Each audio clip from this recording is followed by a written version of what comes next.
আজকের গল্প মৃত্যুর কামরা। রাত তখন প্রায় 1টা। স্টেশন পুরোপুরি ফাঁকা, কুয়াশার চাদরে ঢেকে আছে চারপাশ। রাহুল আজ অফিস থেকে দেরি করে ফিরছিল। শেষ ট্রেন ধরতে গিয়ে দেখে প্ল্যাটফর্মে আর কেউ নেই, শুধু স্টেশনের এক কোণে বসে আছে এক বয়স্ক টিকিট চেকার। ট্রেন ধীরে ধীরে প্ল্যাটফর্মে ঢুকলো। দরজা খুলতেই রাহুল ঢুকে পড়ল একেবারে শেষ কামরায়। ভেতরে একেবারে ফাঁকা, শুধু শেষ সিটে বসেছিল একটি মেয়ে। মেয়েটির পরনে ছিল সাদা শাড়ি, মুখটা নিচু করে বসেছিল। রাহুল একটু কৌতূহলী হয়ে তার পাশে গিয়ে বসল। বলল, আপনি কোথায় যাবেন? মেয়েটি মুখ তুলল না, শুধু মাথা নাড়ল। হঠাৎ একটা ঠান্ডা বাতাস বয়ে গেল কামরার ভেতর দিয়ে। রাহুলের গায়ে কাঁটা দিয়ে উঠল। কিছুক্ষণ পর মেয়েটি মুখ তুলে তাকালো। রাহুল দেখল তার চোখ দুটো রক্ত লাল, ঠোঁট থেকে রক্ত গড়িয়ে পড়ছে। রাহুল ভয়ে পিছিয়ে গেল। মেয়েটি ধীরে ধীরে তার দিকে এগিয়ে আসতে থাকলো। রাহুল হঠাৎ পালানোর চেষ্টা করলো, কিন্তু দরজাটা শক্ত করে বন্ধ।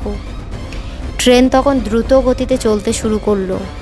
রাহুল চিৎকার করতে লাগলো। মেয়েটি বলল, এখান থেকে কেউ বাঁচে না। হঠাৎ ট্রেনের জানলায় রাহুল দেখল বাইরের কুয়াশার মধ্যে কিছু কালো ছায়া ছুটে চলেছে। সে পাগলের মতন দরজা খুলতে চেষ্টা করলো, কিন্তু দরজা খুলল না। মেয়েটি রাহুলের ঘাড়ের কাছে মুখ নিয়ে এলো। ঠান্ডা নিঃশ্বাসে রাহুল কাঁপতে লাগলো। তুমি জানো না এই ট্রেনে কতজন মরেছে? সবাইকে আমি নিয়েছি। মেয়েটির কণ্ঠ শুনে রাহুলের শিরদাঁড়া বেয়ে ঠান্ডা স্রোত নেমে গেল। সে শেষবারের মতো জানলার বাইরে তাকিয়ে দেখল ট্রেনটা একটা গভীর খাদে ছুটে চলেছে। একটা বিকট শব্দে ট্রেনটা থেমে গেল। রাহুল চোখ খুলে দেখল সে স্টেশনের মেঝেতে পড়ে আছে। স্টেশনের সেই বুড়ো টিকিট চেকার তার দিকে তাকিয়ে বলল, তোমার ভাগ্য ভালো যে তুমি ফিরে এসেছো।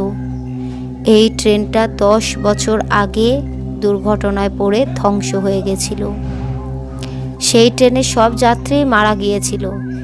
রাহুল তাকিয়ে দেখল ট্রেনটা কোথাও নেই, কুয়াশার মধ্যে অদৃশ্য হয়ে গেছে। কিন্তু শেষ সিটে রাখা ছিল একটি সাদা শাড়ি, আর তার উপরে ছিল রক্তের ছোপ। গল্পটি কেমন লাগলো কমেন্ট করবেন এবং একটা লাইক করবেন। আরও এইরকমই নতুন নতুন ভূতের গল্প শুনতে চ্যানেলটিকে সাবস্ক্রাইব করবেন।